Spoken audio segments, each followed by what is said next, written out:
Olá, queridos amigos, sejam muito bem-vindos ao nosso canal de divulgação da doutrina espírita, nesta playlist do livro Ceifa de Luz, onde iremos realizar as leituras e singelas reflexões em torno de mensagens que nos foram trazidas pela psicografia de Chico Xavier, pela autoria do Espírito Emmanuel. Mensagens que nos estimulam a prosseguir confiante em Deus, confiante nas nossas possibilidades de amadurecimento espiritual. Mensagens que nos falam sobre edificação, resistência e mensagens que nos aborda diversos assuntos que por ora são considerados abstratos, temas abstratos, e Emmanuel, com preciosa possibilidade de entendimento, nos traz a visão de uma determinada situação através desses textos, para que possamos refleti-los sobre as nossas próprias vidas, ou seja, na prática, dando vida a conceitos que consideramos, vez por outra, abstratos. É muito importante essa percepção de como trazer os conceitos importantes para dentro de nós, porque eles foram ouvidos por nós, estudados por nós, então sim, eles são de suma importância para as nossas vidas.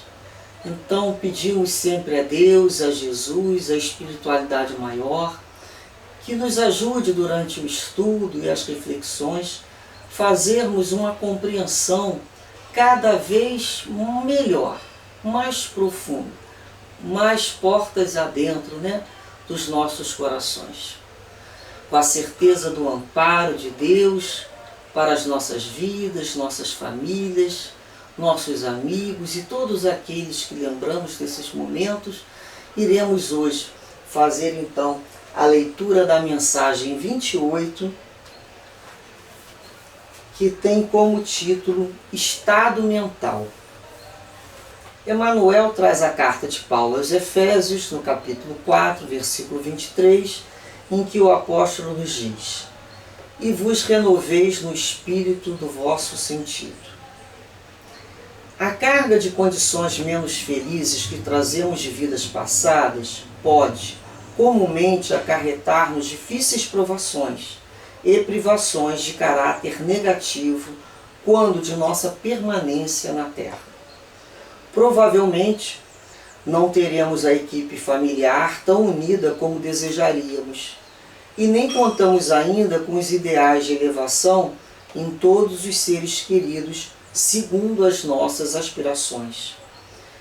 A atividade profissional, com muita frequência, não é aquela que mais se nos harmoniza com o modo de ser, porquanto em muitos lances da experiência somos forçados à execução de tarefas menos agradáveis para a regeneração de nossos impulsos inferiores.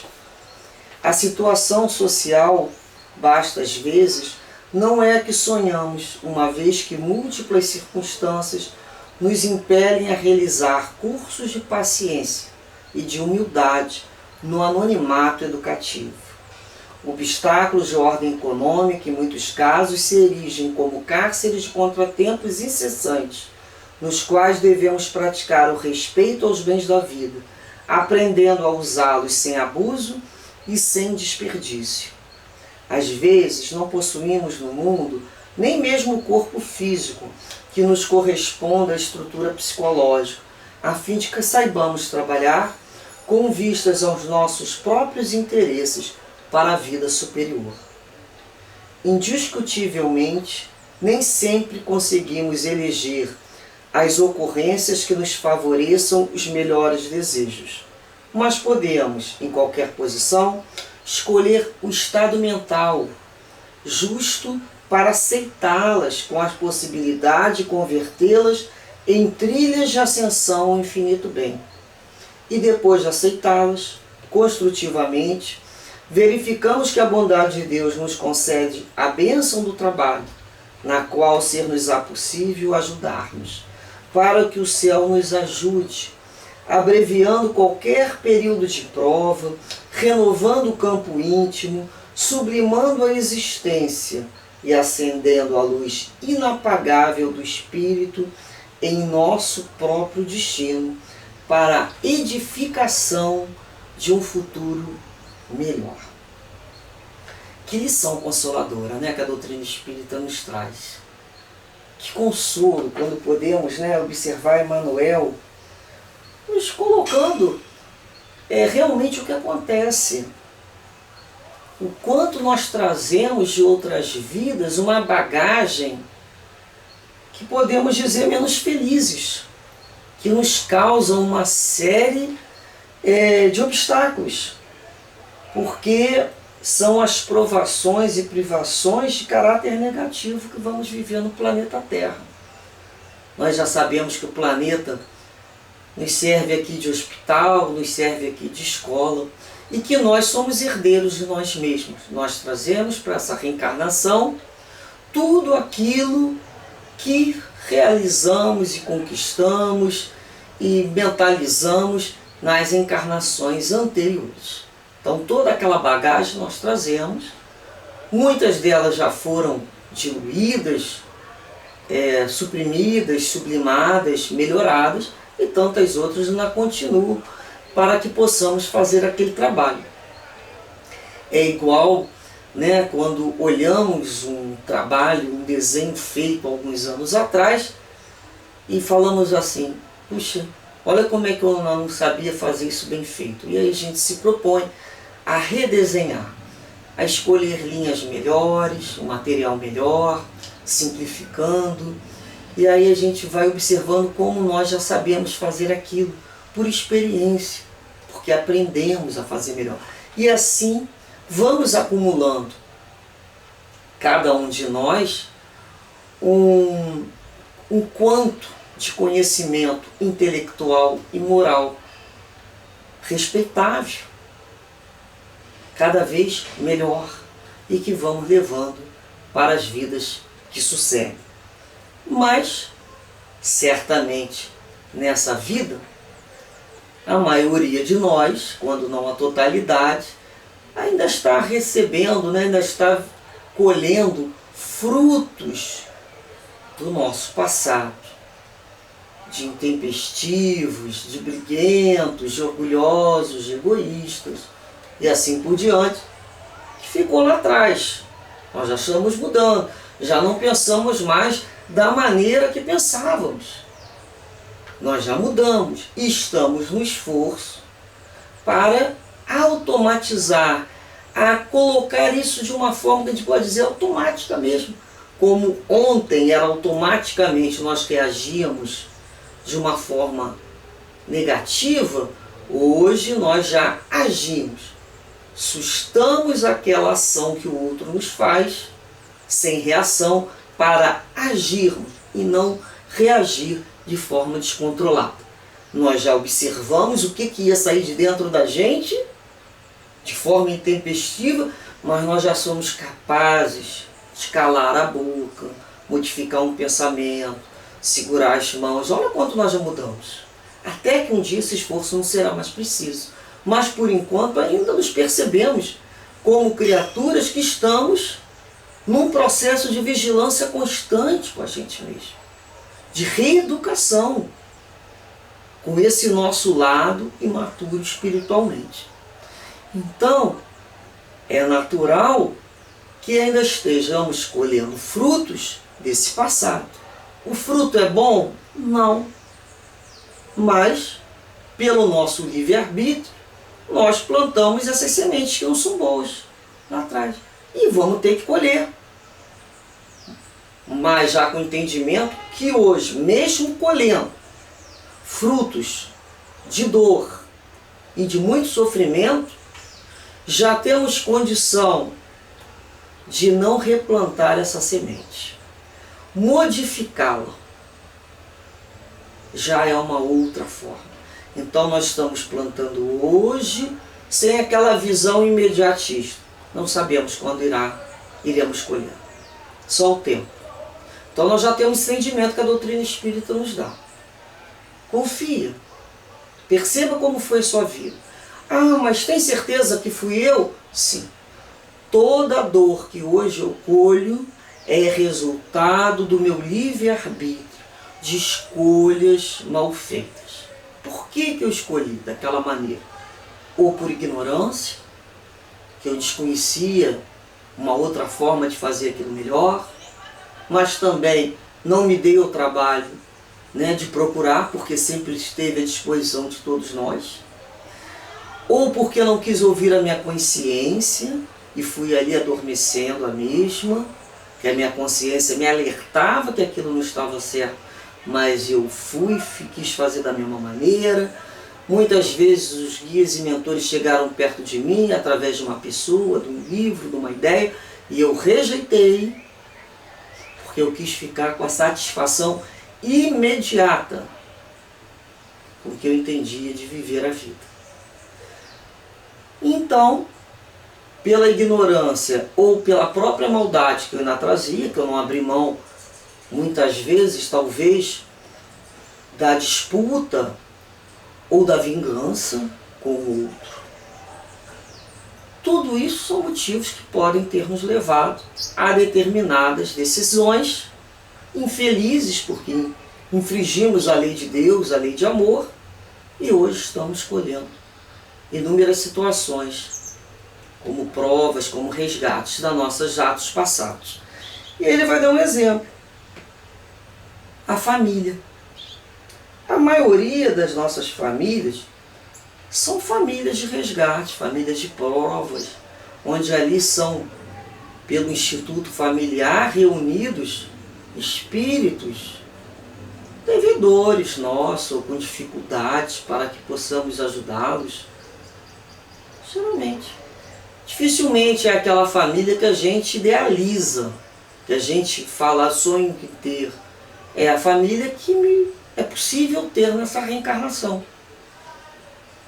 É a família que eu posso ter e é a família que me cabe eu trabalhar, não em busca de modificá-los, primeiramente de me modificar diante desses companheiros.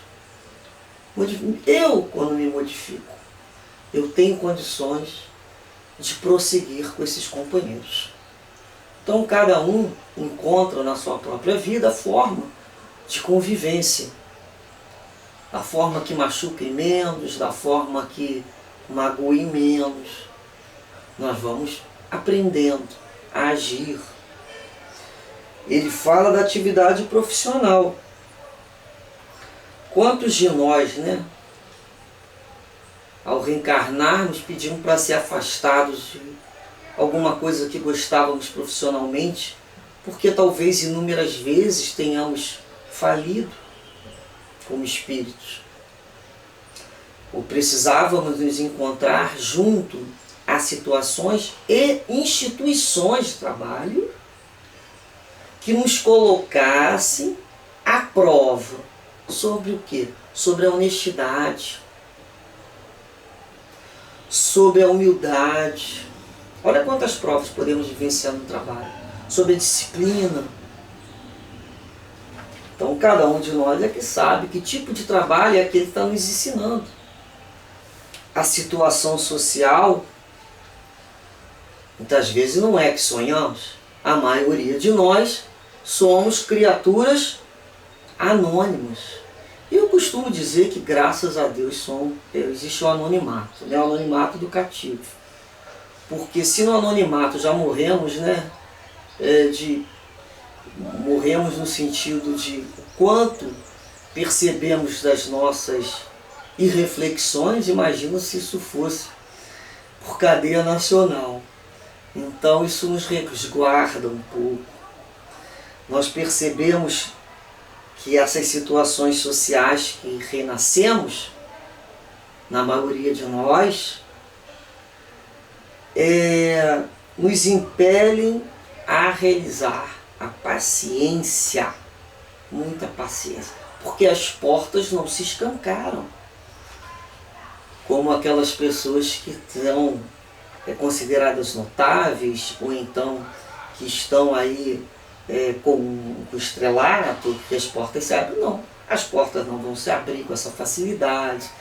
A gente vai ter que desenvolver ali muita paciência, né? Muita humildade, porque não adianta, nós vamos vencendo a arrogância que às vezes trazemos de outras reencarnações.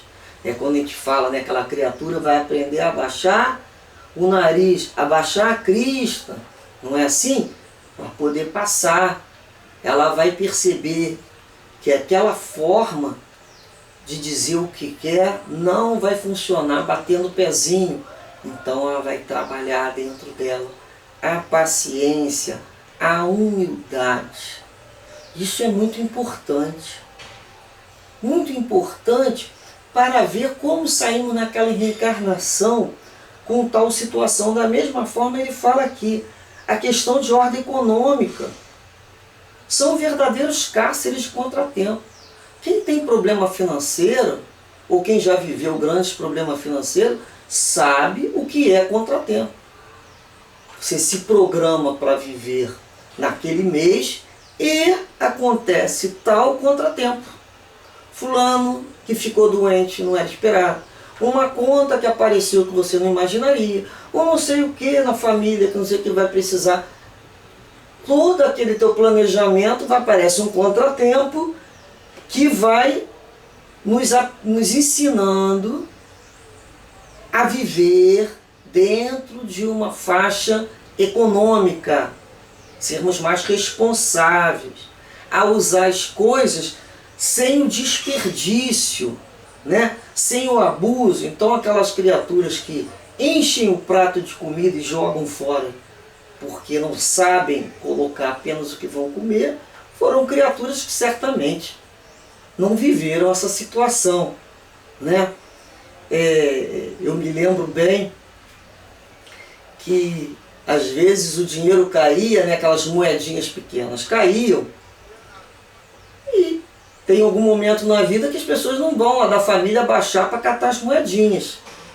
E a gente sempre ouvia, olha, vocês não estão catando, um dia vai todo mundo catar essa moedinha aqui para pagar a passagem do ônibus. Então um dia a gente percebe ali, né, a necessidade de se abaixar, literalmente para catar as moedinhas, juntá-las para pagar uma condução. E isso inúmeras famílias fizeram. Porque isso não é vergonhoso. Às vezes eu percebo algumas pessoas, alguns jovens, outros hoje em dia, com um pouco de vergonha. Como se fosse vergonhoso. Olha, eu às vezes comento com os mais jovens que eu convivo, né, que hoje em dia as coisas estão até melhor. Eu não vejo nenhum problema de relembrar como era. Às vezes perguntam como é que era a questão sua, na sua família, na juventude, com menor condição financeira. E eu sempre me lembro que naquela época, a minha mãe, né, nossa família tinha um atestado, que hoje não é mais falado sobre isso, atestado de pobreza. Sabia que existe atestado de pobreza? Os mais jovens não sabem. Eu tinha um atestado de pobreza, que me permitia me inscrever para fazer prova nos outros colégios, sem pagar aquela inscrição. Ou comprar determinados materiais escolares nos órgãos competentes, com um preço muito menor. Era um atestado de pobreza. E nós tínhamos que andar com aquele atestado de pobreza. E realmente eu acho que é de pessoa para pessoa. Isso na minha vida não me criou nenhum embaraço. A mim não. Mas a outras pessoas certamente possuiu. Já vivi épocas da minha vida que era ovo num dia, ovo no outro e ovo no outro dia e mais ovo. E eu continuo amando ovos, mas eu tenho parentes na minha casa que não podem nem pensar em ovo. Então, o que ele está querendo aqui dizer é que a forma que nós vamos vivenciar essas situações e delas ficar a experiência vai depender de pessoa para pessoa, porque todos passamos por dificuldades, mas a forma pela qual iremos administrar é pessoal. Como é que você vê aquilo ali? Né? Então ele vai falar aqui que até o corpo físico não vai condizer, muitas vezes, com a estrutura psicológica. Vai nos barrar a vontade de sermos atletas, né, de sermos corredores. Né, eu costumo dizer, eu que adoro atividade física, pela minha questão física que eu possuo, de problema, né, de 3 cirurgias na coluna, a última agora neste ano, e vejo impossibilitado de inúmeras outras situações. Mas no fundo eu agradeço a Deus. Por que eu agradeço a Deus? Porque eu já fiquei uma época sem poder andar. Então eu digo que hoje eu estou mais do que no lucro. E outra coisa, alguma coisa dentro de mim, reparem bem, é dentro da gente, que nos diz que aquilo está tudo certo, que aquilo foi programado. Então eu não vivi aquilo com revolta. Não é porque é melhor do que fulano, ciclano, de maneira nenhuma. É a questão de como o Espírito sabe, pressente, que aquilo vai ocorrer na vida dele, mas que tem uma boa consequência, que é o resgate de provas anteriores, de vivências anteriores. Essa é a sensação que ele fala aqui, ó. Como que a nossa posição do nosso estado mental diante dessas situações? É de revolta? É de brigar com Deus? É de ficar reclamando todo dia, se sentir abandonado, achar que está sozinho, que foi esquecido? Vamos mudar esse estado mental para aceitar e perceber a bondade de Deus que nos permite o trabalho para nós nos ajudarmos. Eu preciso da ajuda dos mentores e guias espirituais. Mas, certamente eu já ouvi. Trabalhe para você se explicar por que quer continuar andando, não é mesmo? Vai para trabalho. Vai trabalhar para se explicar. Então, qual a finalidade do nosso corpo físico? Qual a finalidade daquela condição social? Qual a finalidade daquele trabalho? Qual a finalidade? Então nós temos que entender qual a nossa verdadeira finalidade. Quando nós entendemos que aquilo é a forma de trabalho, de nos ajudarmos através da ajuda que oferecemos ao outro, até pelo próprio exemplo, vejam bem, assim nós melhor seremos atendidos. Então, essa ideia que alguns jovens hoje têm, ou alguns adultos frustrados também têm, que deveriam ser realizados em todos os setores, é porque ainda não entenderam o que vieram fazer no planeta Terra. Né? Estão enganados. Então, a gente procurou aqui, né, para sintetizar esse raciocínio que Kardec, né, separa muito bem no capítulo 5, que é Bem-aventurados os aflitos. Eu costumo dizer que se eu tivesse que escolher apenas um capítulo do Evangelho, eu escolheria o capítulo 5 para mim. Todas as respostas às minhas indagações eu ouvi no capítulo 5. Eu costumo dizer, né, que é aquele capítulo, lê, senta e dá uma chorada, né, na própria vida. Aí depois vem o capítulo 6, que foi colocado ali para nos consolar. Então, é Jesus como médico das almas, é Jesus como jardineiro divino, que vem trazer consolo aos fracos, É Jesus dizendo: vinde a mim, vós que sofreis. Esse é o capítulo 6. Mas o capítulo 6 ele é melhor aproveitado quando primeiro escolhemos passar pelo 5, porque a maioria de nós tem essas dúvidas e são respondidas no capítulo 5. No capítulo 5, item 12, ele fala dos motivos de resignação, em que Jesus indica, né, a compensação como bem-aventurados aflitos, aqueles que esperam os que sofrem, a resignação que faz bem dizer o sofrimento como o prenúncio da cura. Sofrimento significa que já estamos como um mata-borrão, saindo do nosso perispírito, das nossas partes espirituais para a matéria. Tudo aquilo que precisamos colocar à vista, digamos assim. Então é um prenúncio da cura. Então essas palavras não podem ser entendidas assim: deveis considerar-vos felizes por sofrer, porque vossas dores neste mundo são a dívida das vossas faltas passadas, e essas dores, quando suportadas pacientemente sobre a terra, vos poupam séculos de sofrimentos na vida futura. Deveis então estar felizes por Deus ter reduzido vossa dívida, permitindo quitá-la agora, o que vos assegura a tranquilidade no futuro. Então nós vamos lembrar que após essa quitação seremos livres. Então estamos felizes sim, porque a nossa visão não abrange somente essa quantidade de anos que vivemos. É pouco. Nós olhamos para frente, nós olhamos para cima, colocamos a nossa mente a observar o que nos aguarda. Então, isso sim, ficamos felizes.